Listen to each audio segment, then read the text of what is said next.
আসসালামু আলাইকুম ভাই বোনেরা, সবাই কেমন আছেন? আশা করি আছেন ভালো। আপনাদের দোয়ায় আমি ভালো আছি। নতুন করে ভিডিও নিয়ে আবারও আসলাম আপনাদের মাঝে। ভিডিওটা ভালো লাগলে অবশ্যই লাইক কমেন্ট করেন।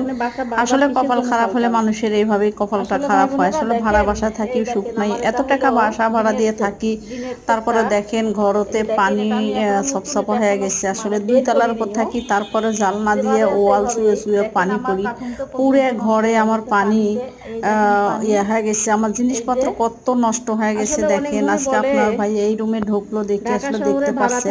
তা আসলে আমি এই রুমে কখনো মানে এগুলো ঢুকলেও খেয়াল করি না। তো এটাতে খালি আমরা নামাজ পড়ি, আর এক সাইডে আমাদের বেডিং পত্রগুলো আমরা রাখছি, যেগুলো আমাদের অপ্রয়োজনীয় জিনিস সেগুলো আমি এখানে রাখছি। এখানে একটা নতুন ডিনার সেট নিয়ে আসছিল কিছুদিন আগে। এটা ডিনার সেট আমি বেরে করি নেইও। সেই ডিনার সেটের কার্টুনটা কিন্তু ভিজে গেছে, লাকিসে 2 লাকিস কাপড় ভিজে গেছে। তো এখানে যত জিনিস দেখতে পাচ্ছেন সবকিছু কিন্তু এই স্টারা রুমটার মধ্যে থাকে, আর এক সাইডে আমরা নামাজ পড়ি। এই রুমের ভিতরে আমরা ঘুমাই না। যাই হোক ভাই বোনেরা, দেখেন এই যে পুরান একটা বিছনা চাদর বিছিয়ে দিয়েছিলাম, এই চাদরটা পর্যন্ত ভিজে গেছে। আসলে সে যদি খেয়াল না করতো কিন্তু এমন হইতো না। আর আমি তো এত কিছু জানি না, আমি জানি খালি ওয়ালগুলো ভিজছে। নিচে যে পানি পড়বে এটা আসলে আমি কখনো কল্পনা করতে পারি নাইও। তো এই যে দেখতে পাচ্ছেন ওয়ালগুলো সব ভিজে গেছে। আপনার ভাইয়া, আমি তো ভিডিও করতেছি, আপনার ভাইয়া তো অনেক রাগ হয়ে গেছে। জিনিসপত্র ভিজে মেয়ে মাথা নষ্ট হয়ে গেছে। তুমি পরে ভিডিও করো, পরে ভিডিও করো।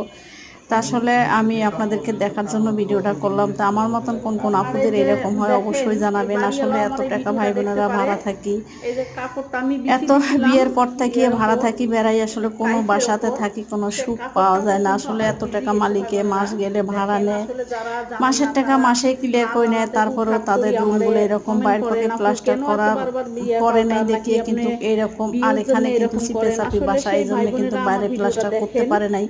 যে কোনো ভাই বোনেরা বিল্ডিং করলে বাইরে বাকি প্লাস্টার করবেন, কারণ ভিতরে পানি ঢুকে যায়। তো যাই হোক, কি করার আছে, আর কোনো করার কিছুই নাই। পুরে লাকিসের কাপড় 2 লাকিস আমার কাপড়গুলো ভিজে গেছে। কিছুদিন আগে আমি রোদ দিয়ে কাপড়গুলো শুকিয়ে এখানে রাখছি। তো দেখেন এই যে কত জিনিস ভিজে গেছে। আরও আপনার ভাই এই রুমে নিয়ে আসছে, সব কার্টুনগুলো ভিজে গেছে। তো ভাই বোনেরা, আপনাদেরকে দেখাইলাম আসলে কত কষ্ট আছে। দেখেন ওয়ালগুলো ভিজে কি অবস্থাটা হয়ে গেছে। তো ভিডিওটা দেখতে থাকেন, অবশ্যই ভালো লাগবে। বোন মনে করে একটা লাইক কমেন্ট শেয়ার করেন। আসলে বোন তো অনেক কষ্টই আছে, সবাই আমার একটু করে সাপোর্ট করেন ভাই বোনেরা। তো ফুল ভিডিওটা দেখেন, টেনে টেনে দেখবেন না ভাই বোনেরা। হাতে একটু সময় নিয়ে ফুল ভিডিওটা দেখেন, অবশ্যই ভালো লাগবে। আর অবশ্যই যে যেখান থেকে আমার ভিডিওটা দেখতেছেন অবশ্যই আমার সাজেশন দেবেন। তো আজকে এই পর্যন্ত ভিডিওটা। ভাই বোনেরা আর একটা কথা বলি, লাইট দিতে ভুলেন না, অবশ্যই একটা লাইট দিয়ে